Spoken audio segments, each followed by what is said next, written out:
Hey guys, it's QuickyBaby and this video is going to be all about crew skills for your light tanks. I have quite a few light tanks in my garage and generally they all prioritize the same crew skills. Generally for my first skill that I will take on all of my light tanks, it will be Camouflage. That's because light tanks get a bonus. They do not lose any camo rating for moving, so they're just as camouflaged while they're moving as they are when they're stationary. However, don't be fooled that this is the same for when they're firing. When they're firing, this camo bonus is severely reduced. So I recommend taking Camouflage on every skill member as your first skill. When you have reached 100%, I recommend dropping for either credits or for gold, and as soon as possible getting 6 cents on your commander.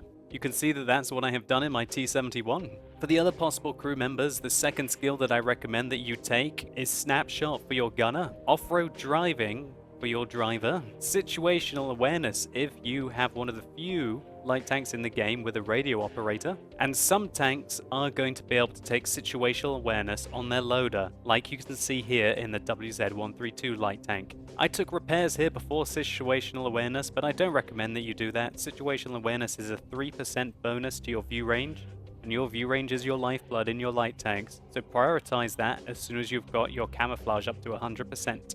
So now you're working towards your third skill. You want to have 6 cents on your commander, camouflage on your commander, and now you want to get the Recon Skill. After the Recon Skill, you probably want to be taking repairs on your commander. Once you have a third skill available on your gunner, I personally recommend to take the perk Designated Target. Now feel free to take this perk as soon as your second skill gets fairly high, maybe to around the 80% mark where the decay starts to set in for improvement to time invested ratio. And as soon as you get up to about 80-90% on your second skill, think about taking that Designated Target perk and then reassigning Camouflage with your remaining points. After Designated Target, I recommend that you take Snapshot. And then after Snapshot, you probably want to be getting repairs. For your driver, in my opinion, after you have completed your off-road driving, I feel that you should get clutch braking. However, of course, there's the option for repairs if you're in a light tank which is higher tier. There's also the option for controlled impact if you think that you like to ram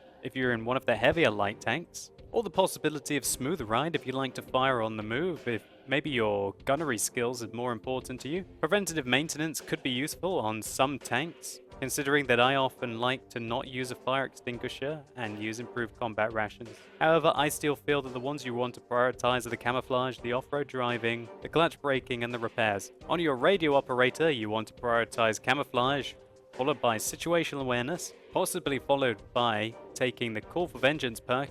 However, I wouldn't take this personally. I would probably go for the repairs, and by that point you're using Brothers in Arms, so you've got a 4-skill crew, so if you have any more skills, if you're working on your 5th, then perhaps take the signal boosting. But I feel that the relaying and the signal boosting are only strong in certain tanks that do have very low signal ranges, and generally not the light tanks.